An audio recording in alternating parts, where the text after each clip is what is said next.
پاک علیہ الصلاۃ والسلام رات کو ایسی عبادت فرمایا کرتے تھے کہ پاؤں مبارک پر ورم آ جایا کرتے، اتنا لمبا قیام ہوتا، اتنا لمبا رکوع ہوتا، اتنا لمبا سجدہ ہوتا کہ بسا اوقات حضرت صدیقہ فرماتی ہیں مجھے گمان ہوتا کہیں آپ کی روح تو نہیں پرواز کر گئی، لیکن ایک دفعہ بھی اللہ کے نبی نے نہیں فرمایا انما بعثت عابدا، اللہ نے مجھے عبادت کے لیے بھیجا، نہیں فرمایا۔ عبادت کی ہے، سب سے بہترین عبادت اللہ کے نبی نے کی، لیکن انما بعثت عابدا نہیں فرمایا۔ اللہ کے نبی صلی اللہ علیہ وسلم روزے رکھتے، حضرت صدیقہ فرماتی ہیں ایسے روزے رکھتے کہ ہمیں یہ گمان ہوتا کہ اب کبھی افطار نہیں کریں گے، لگاتار روزے رکھتے، لیکن ایک دفعہ بھی آپ نے نہیں فرمایا انما بعثت صائما، اللہ نے مجھے روزے رکھنے کے لیے بھیجا، نہیں فرمایا۔ آپ نے ایسا حج کیا ہے کہ بیت اللہ کا ایسا حج نہ اس آپ سے پہلے کبھی ہوا نہ قیامت تک کبھی ہوگا، لیکن ایک دفعہ بھی نہیں فرمایا انما بعثت حاجا، اللہ پاک نے مجھے حج کرنے کے لیے بھیجا، نہیں فرمایا۔ آپ نے 4 عمرے کیے ہیں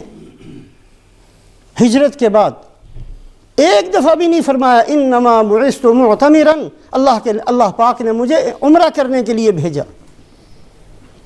آپ نے اپنے تمام گھروں کا مال صدقہ خیرات کر دیا، لوگوں کو کھلا دیا، اور جب دیا ہے تو ایسا دیا ہے کہ کوئی آپ سے زیادہ دینے والا نہیں تھا، لیکن کہیں نہیں فرمایا انما بعثت متصدقا، اللہ نے مجھے صدقہ خیرات کرنے کے لیے بھیجا۔ بحیثیت ایک امتی ہونے کے ہم سب نے یہ سوچنا ہے، اس پر غور کرنا ہے کہ اللہ کے نبی خود کہاں کہاں فرماتے ہیں انما بعثت، کہ مجھے اس کام کے لیے بھیجا گیا ہے۔ آپ کے کارنامے بے حد و حساب ہیں، آپ کی صفات حمیدہ بے حد و حساب ہیں، آپ کی سیرت طیبہ کے بے حد و حساب باب ہیں،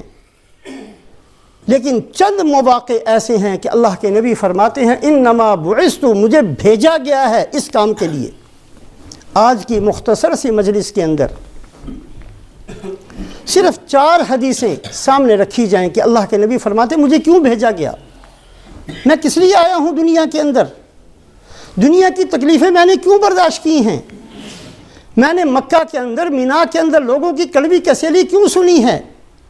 میں نے طائف کے اندر پتھر کیوں کھائے ہیں،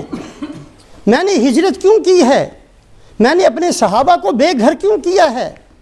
میں نے خندق کے اندر صحابہ کے پیٹوں پر پتھر کیوں باندھے ہیں، میرے آنے کا مقصد کیا ہے، میں کیوں آیا ہوں دنیا کے اندر۔ انما بعثت، یہ سیرت طیبہ کا سب سے اہم پہلو ہے،